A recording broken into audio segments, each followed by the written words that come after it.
आज हम लोग हाइपरबोला पढ़ेंगे। तो अगेन हाइपरबोला और इलिप्स का लोकस सेम होता है। सो हाइपरबोला इज सिमिलरली, जैसा इलिप्स में पढ़े थे, एक ऐसे पॉइंट का लोकस है जिसका एक फिक्स पॉइंट से डिस्टेंस और एक फिक्स्ड लाइन से डिस्टेंस लिया जाए और उसका रेशियो लिया जाए तो रेशियो हमेशा कांस्टेंट होता है। तो hyperbola is locus of a point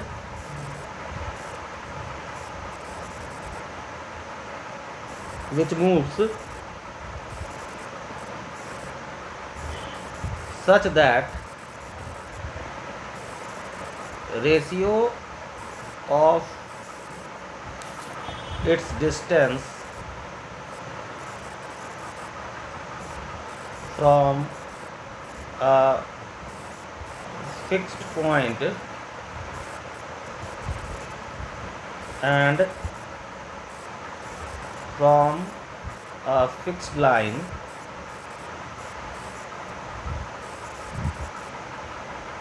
is always constant। ठीक है। तो हाइपरबोला एक ऐसे पॉइंट का लोकस है जिसका ratio of distance from a fixed point and from a fixed line हमेशा कांस्टेंट होता है। The fixed point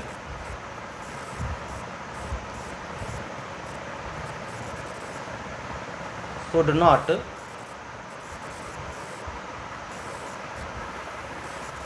lie on the fixed line।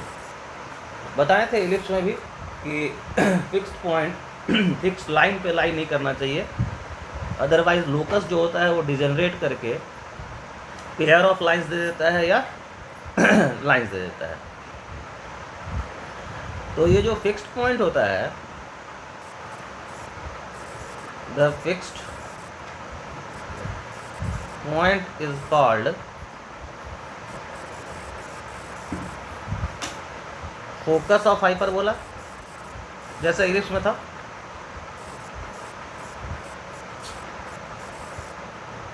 The fixed line is called directrix of hyperbola and the constant ratio is called eccentricity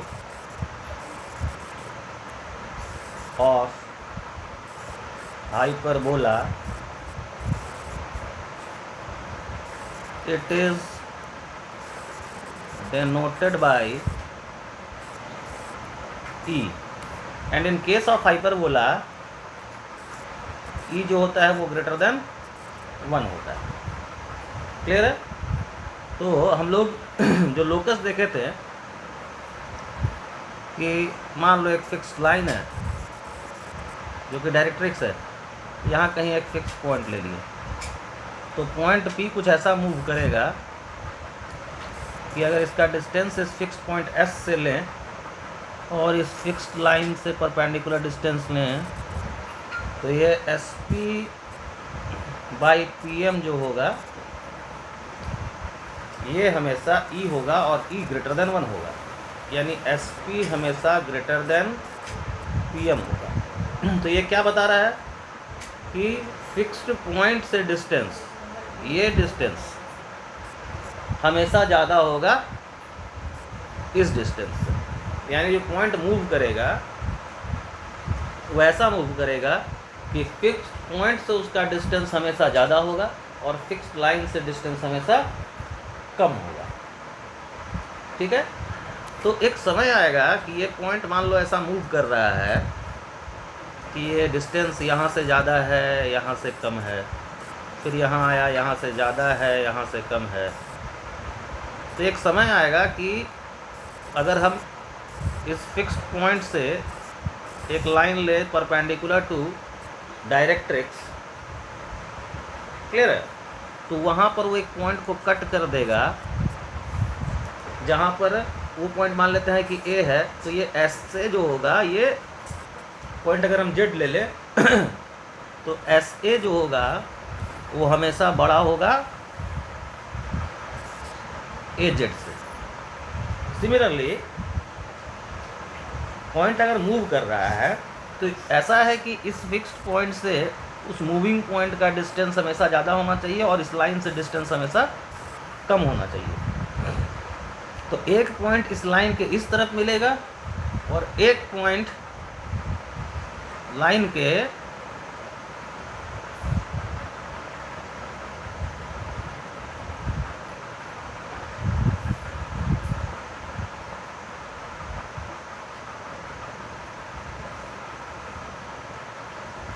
इस तरफ भी मिलेगा।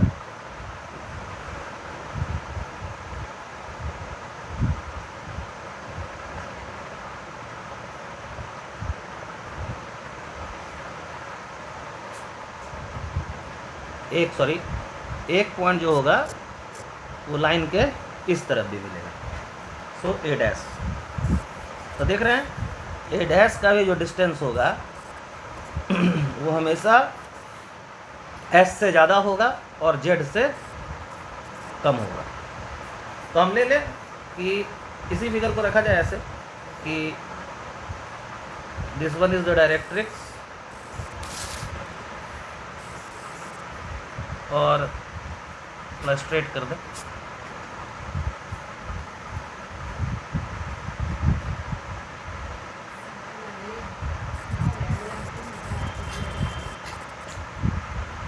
यह directrix है, यहाँ हम फिक्स पॉइंट लिए हैं, इससे हम एक लाइन परपेंडिकुलर ड्रॉ कर दिए जो डायरेक्ट्रिक्स को जेड पे कट किया। हमको दो पॉइंट मिला, एक मिला ए और एक मिला ए डैश। जैसा हम लोग इलिप्स में किए थे फिर वैसा ही यहाँ करेंगे। तो इलिप्स हमने क्या किया था, इन दोनों पॉइंट के बीच के डिस्टेंस को 2a लिए थे, ठीक है, और बोले थे कि इसके मिडिल में ही इसका सेंटर होगा।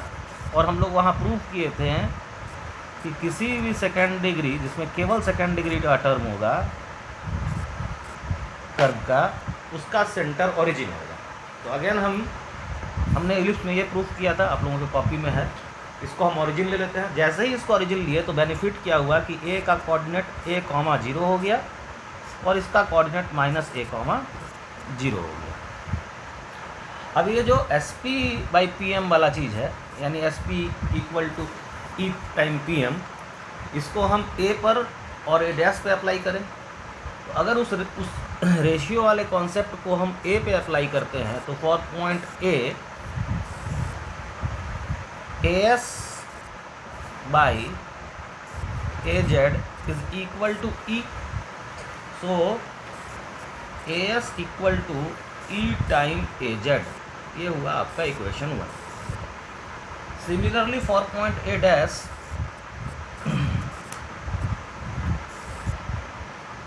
A dash S/A dash Z = E। So A dash S is E time A dash Z, ये हुआ आपका सेकंड। फिर से जैसे इलिप्स में किए थे, एक बार इक्वेशन को ऐड करें, 1 + 2। तो हम जैसे ही 1 + 2 करेंगे तो हमको मिलेगा AS A dash S left side में, राइट साइड में E time AZ A dash Z। वहाँ भी हम बताए थे कि दो, चाहे तो ये दोनों जुड़कर 2a हो जाए या ये दोनों जुड़कर 2a हो जाए, जैसे इलिप्स में देखें। तो यहाँ भी देखिए कौन सा 2a हो रहा है, तो हम देख रहे हैं AZ + A dash Z, this = 2a। तो जैसे ही ये 2a हुआ तो यहाँ हमको s मिला। अब इसको हमको एक्सप्रेस करना होगा OS एंड a के टर्म में, ठीक है, और इसको भी एक्सप्रेस करना है हमको OS एंड a के टर्म में। क्यों? अगर हम OS निकाल लेते हैं तो हमको s का कोऑर्डिनेट मिल जाएगा, और जैसे ही हमको फोकस का कोऑर्डिनेट मिल जाएगा तो मेरा एक काम आसान हो जाएगा, क्योंकि हम फोकस का कोऑर्डिनेट निकाल पाएंगे ताकि हम आगे लोकस निकाल पाएँ, जो काम हमने इलिप्स में किया था। तो यहाँ भी वही, तो ये अगर 2a हुआ तो AS को हम क्या, AS को क्या लिख सकते हैं? AS हो जाएगा OS minus a। So AS can be written as OS minus a। a dash s को क्या लिखेंगे? a डैश s को हम लिखेंगे a डैश s।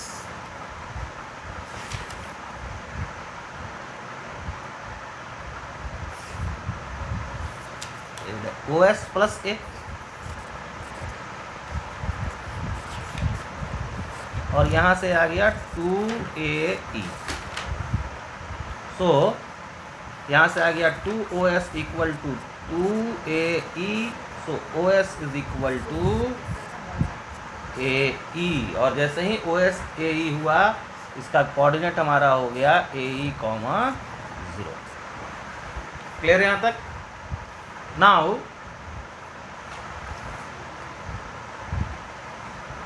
अब हम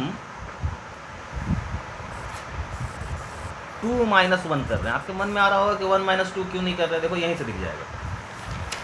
a डैश s बड़ा है, यहाँ से लेकर पूरा यहाँ तक a डैश s है, और as छोटा है।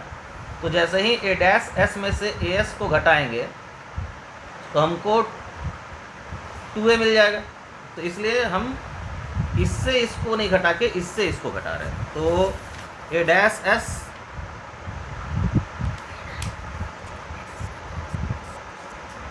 माइनस as बराबर e time a dash z minus az। तो a डैश s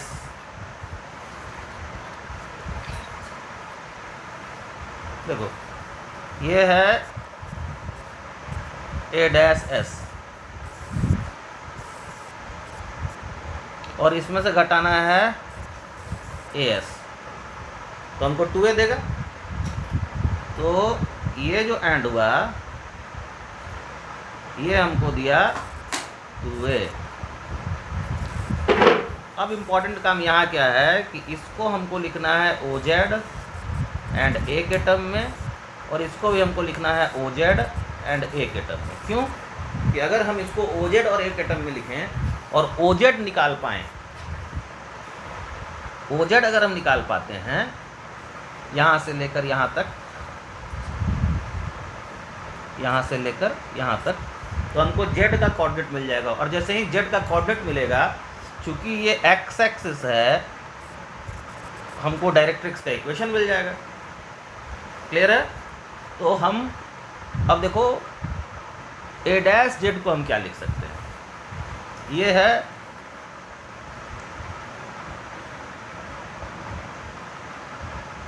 ये है a डैश z।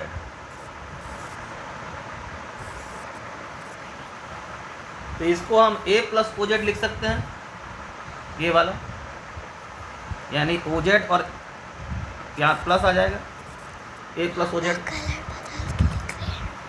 और AZ को हम क्या लिख सकते हैं? AZ इज नथिंग बट यहाँ से लेके यहाँ तक है। तो हम इसको AZ को क्या लिखा जा सकता है?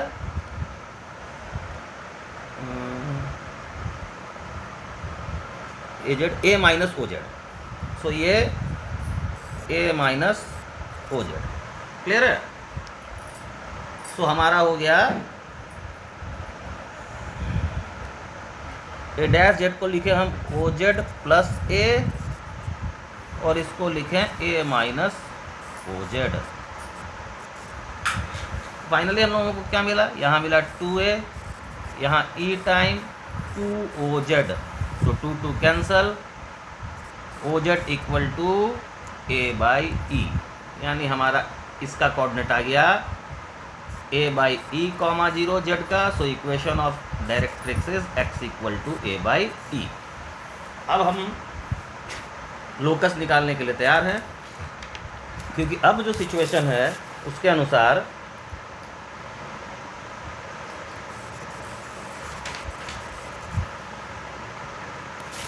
ये डायरेक्ट्रिक्स है,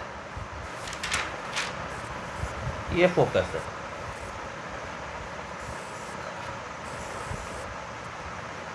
अब हम इसका इक्वेशन निकाल चुके हैं x इक्वल टू a/e, और इसका कोऑर्डिनेट a/e, 0 है। ये कहीं यहाँ पर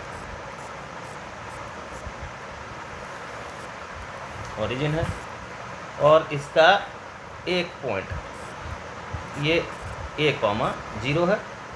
तो ये कुछ ऐसा मूव कर रहा है कि ये डिस्टेंस हमेशा इससे बड़ा।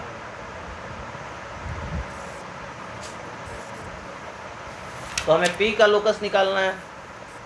तो लोकस में हम लोग क्या करते थे, ये पॉइंट ऐसे मूव करेगा, ये हमेशा डिस्टेंस ज़्यादा मेंटेन करते हुए कुछ ऐसा। तो हम लोकस निकालने में क्या करते थे, हम लोग हमेशा लोकस निकालने में P का कोऑर्डिनेट h, k लेते थे, जिसका लोकस निकालना है, और फिर फाइनली h को x से और k को y से रिप्लेस करते थे। तो यहाँ हमने क्या किया कि यहाँ x, y ले लिया, क्योंकि बाद में हमको h को x और k को y में रिप्लेस करना ही है, तो यहीं पे ले लें। और अब P पॉइंट पर हम पैराबोला का हाइपरबोला का जो लोकस का मैथमेटिकल कॉन्सेप्ट है वो अप्लाई करते हैं। तो क्या था कि भाई ऐसा मूव करता है कि फिक्स पॉइंट से डिस्टेंस और फिक्स लाइन से डिस्टेंस हमेशा कांस्टेंट हो। तो SP हम क्या, तो इसका मतलब हो गया PS बराबर E टाइम PM। तो PS अगर हम लिखें तो हम लिखेंगे x माइनस AE का whole square plus y square under root बराबर E time x minus a/e का mod. Squaring both side, e से इसको मल्टीप्लाई करके दोनों तरफ स्क्वायरिंग कर दो, तो यहाँ से आ गया x square minus 2aex plus a square e square plus y square, right hand side में e square x square plus a square minus 2aex। ये हुआ इक्वेशन A। इस पर हम फिर लौटेंगे, याद है जैसे इलिप्स में लौटे थे डबल फोकस और डबल डायरेक्ट्रिक्स एक्सप्लेन करने के लिए। तो ये इंपॉर्टेंट इक्वेशन होगा जिस पर हम लोग फिर से लौटेंगे फॉर एक्स डबल फोकस और डबल डायरेक्ट्रिक्स के लिए, इसलिए हम इसके नीचे में स्पेस छोड़ दे रहे हैं, या फिर हम इसको इक्वेशन को उस जगह यूज़ कर लेंगे, स्पेस भी नहीं छोड़ते हैं। यहाँ से 2aex कैंसल। अब देखो यहाँ पर जैसे इलिप्स में हमने क्या किया था, क्योंकि e ग्रेटर देन 1 है तो e square minus 1 greater than 0 होगा। तो इस जगह पर हम लोग क्या करेंगे, इसको उधर ले जाएंगे और इसको इधर लाएंगे और इसको भी उधर ले जाएंगे, क्योंकि एक्स स्क्वायर और वाई स्क्वायर का टर्म एक तरफ, कांस्टेंट टर्म एक तरफ। तो उधर से आ गया, इधर से पहला मिलेगा E square minus 1x square minus Y square equal to A square E square minus 1। E square minus 1 से A square E square minus 1 से LHS RHS दोनों को डिवाइड कर दो, तो यहाँ क्या मिल जाएगा, x square by a square, यहाँ मिलेगा minus Y square by a square E square minus 1 बराबर 1। यही इक्वेशन ऑफ हाइपरबोला होता है। इसी को रिप्लेस कर दिए एक पॉजिटिव कांस्टेंट से b square. So this is the equation hyperbola where b square is nothing but a square e square minus 1 and e square is greater than e is greater than 1 always। ठीक है। अब इसमें देखिए कि पहले हम e की बात कर ले। देखो जरा इसको सिंप्लीफाई करोगे ई को, तो लिखोगे b square by a square बराबर ई स्क्वायर माइनस 1। तो ई स्क्वायर क्या मिला, 1 plus b square by a square. तो याद करो इन इलिप्स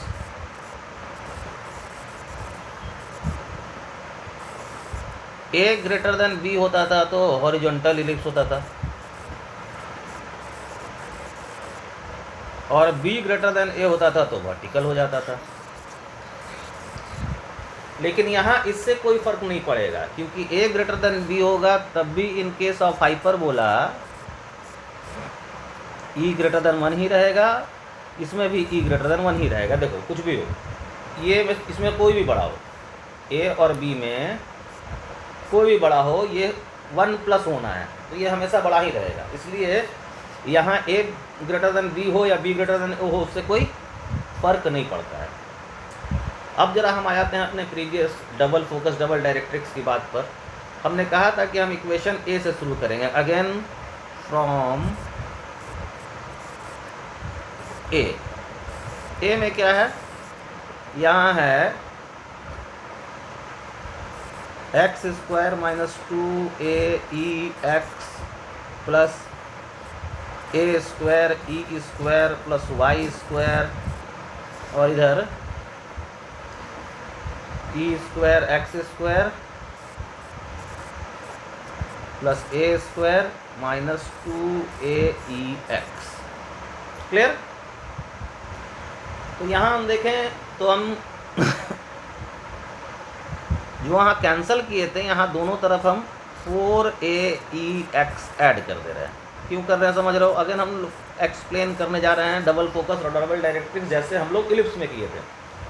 तो ये तीनों टर्म, ये और इसके साथ ये अगर ऐड होता है तो हम इसको लिखेंगे X square plus 2aex plus A square E square, और यहाँ वाई स्क्वायर, और यहाँ क्या लिखेंगे, इसको ऐड करेंगे तो ई square X square plus A square plus 2aex।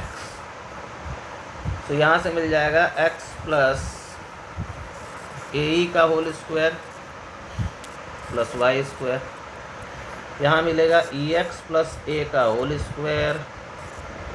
हमने क्या किया,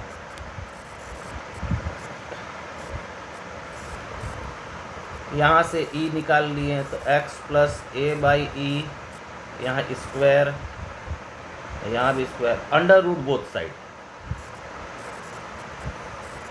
तो x plus A whole square plus Y square under root, यहाँ e mod x plus A by E. तो ये क्या दिया, ये दिया P S dash is E time P Z dash, यानी 2 directrix and 2 focus.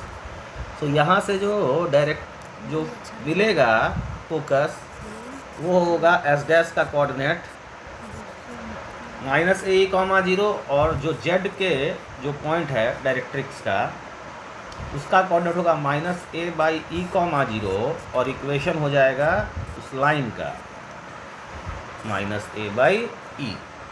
So hyperbola में एक डायरेक्ट्रिक्स ये, इसके परपेंडिकुलर लाइन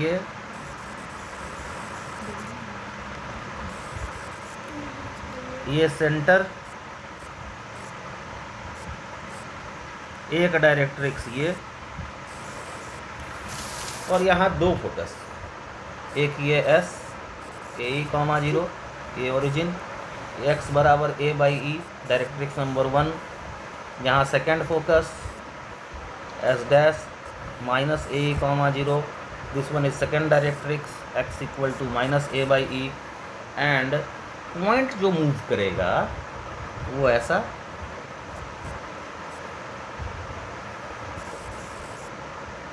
और यहाँ पे भी कुछ ऐसा। तो इस पॉइंट का कोऑर्डिनेट हो गया ए, ये ए डैश, हम लोग लिखे थे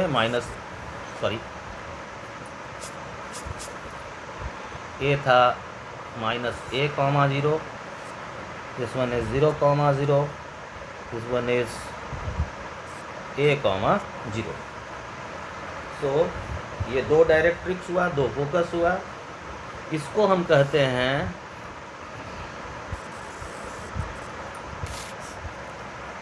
ट्रांसवर्स एक्सिस.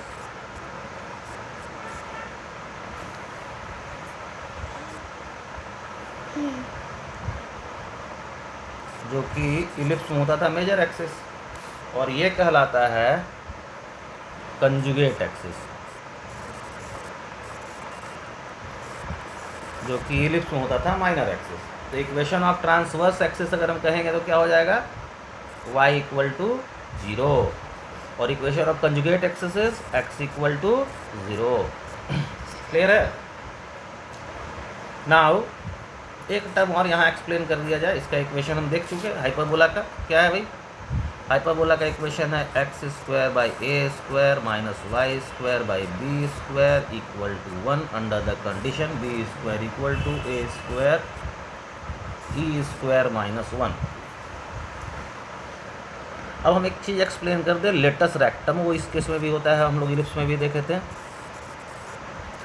तो लेटस रेक्टम से इसको हम ले लें L और ये ले लें L'. L का x कोऑर्डिनेट तो फिक्स है a, इसका भी फिक्स है a. अब y कोऑर्डिनेट, तो y कोऑर्डिनेट के लिए क्या करेंगे, put x = a in equation of hyperbola. तो इसको अगर हम पुट करेंगे यहाँ तो हमको मिलेगा e² y² b² बराबर 1. तो y² बराबर e² - 1 इंटू b², और e² - 1 को क्या लिख सकते हैं, b² / a² into b². So y is nothing but ± b² / a. सो यहाँ आ गया, ये आ जाएगा b² / a, ये -b² / a. So length of latus rectum is 2b² / a. Total length कितना आ जाएगा, 2b² / a. सिमिलरली एक लेटस रेक्टम इधर भी होगा, जिसका भी कैलकुलेशन सेम होगा.